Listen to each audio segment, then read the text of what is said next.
he was talking about how people say that the world is unjust or unfair. Well, at that point, how do you know what unjust or unfair is? At some point in time in your life, you had to have come in contact with something that is just and that is fair. So saying the world is unjust is acknowledging that there is a God who is just and who is fair. Yeah. I thought that was interesting, so I'm going to say you guys okay? Thank you. You're welcome. Hebrews 10:16 says, I will put my laws into their hearts, and in their minds I will write them. So at one point in time, you have to realize that saying something is unjust or unfair is acknowledging that there is a God who is just and who is fair. And I think it's so interesting, going back to not having faith. I mean, there's a lot of people in here who have a lot of faith for God a lot of times. There's a lot of people in here. At one point in time, I'm sure every single one of you have put your trust in God and gotten out. Raise your hand if you put your trust in God and it worked out.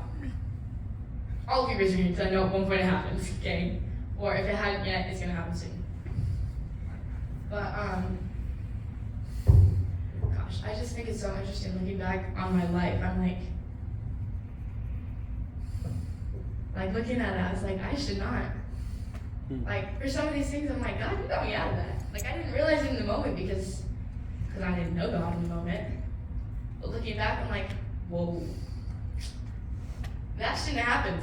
But it did happen because God had something for me. God has something for each and every one of you. So sometimes, a really wise pastor told me this. He said that sometimes when God, have you ever heard of God knocking on your head?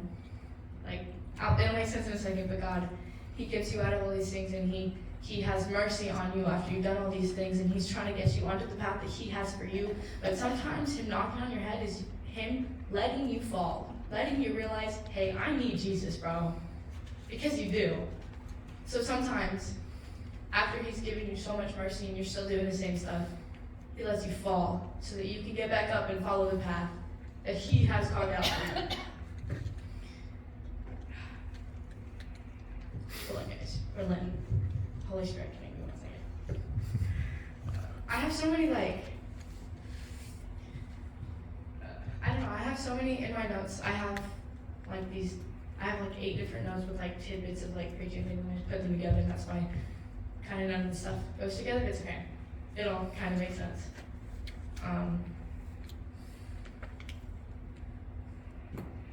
So what we went over, I don't know, you look a little bit tired, but it's okay, I'm tired too. I was watching this guy preach, this sermon preach, this is totally off topic, but I think it's really funny. And to get people back into, back focused, you'll go, acting he's everybody's okay, so he would do that and everybody would laugh because he's like, okay, it was funny. You guys should watch it. I'll send you the video if you want to. It's really funny. And it's a really good preaching. That's where I got some of this stuff from. Who knows who Billy Graham is? Oh, yeah. Okay, he's a really great evangelist. Okay, he's not with us anymore, but I've watched some of the videos that he made and they're so crazy. They're so good.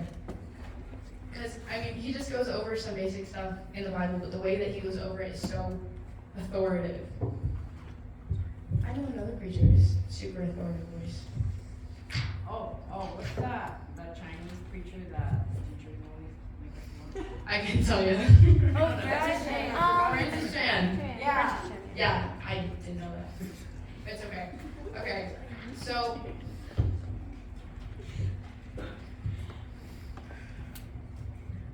I literally cannot stress this enough.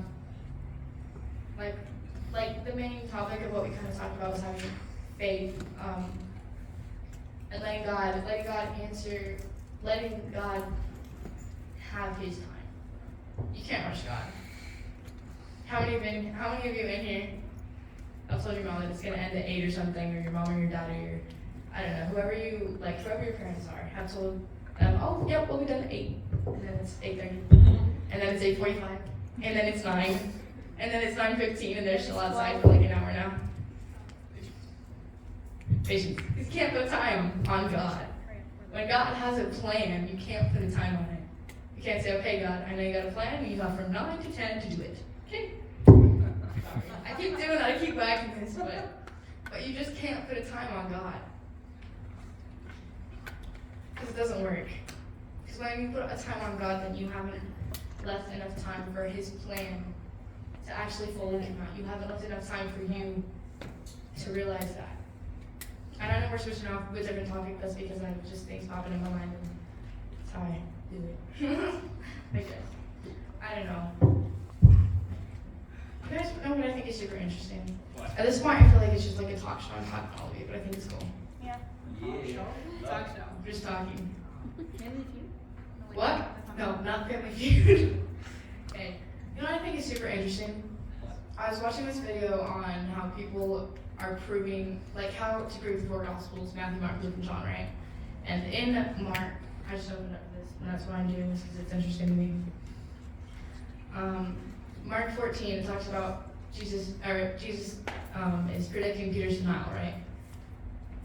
And obviously, Mark and Peter were friends. They followed God together. They were part of the 12 apostles, right? So obviously, they had to have been friends if they followed him for a long, long time, right? So they had to come to be friends. So if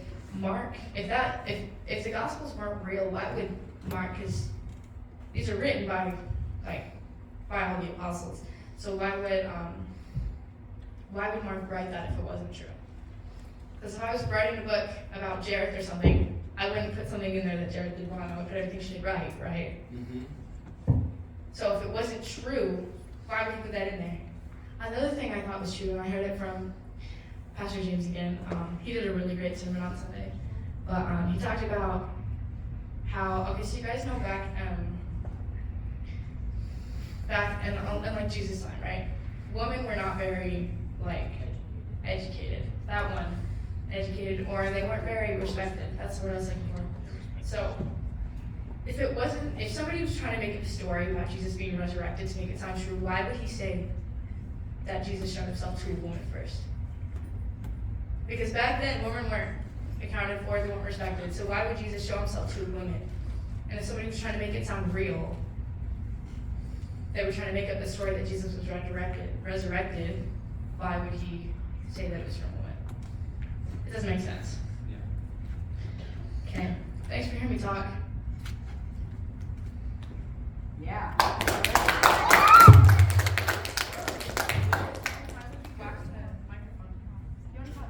Sure. Everybody give it up for airyn.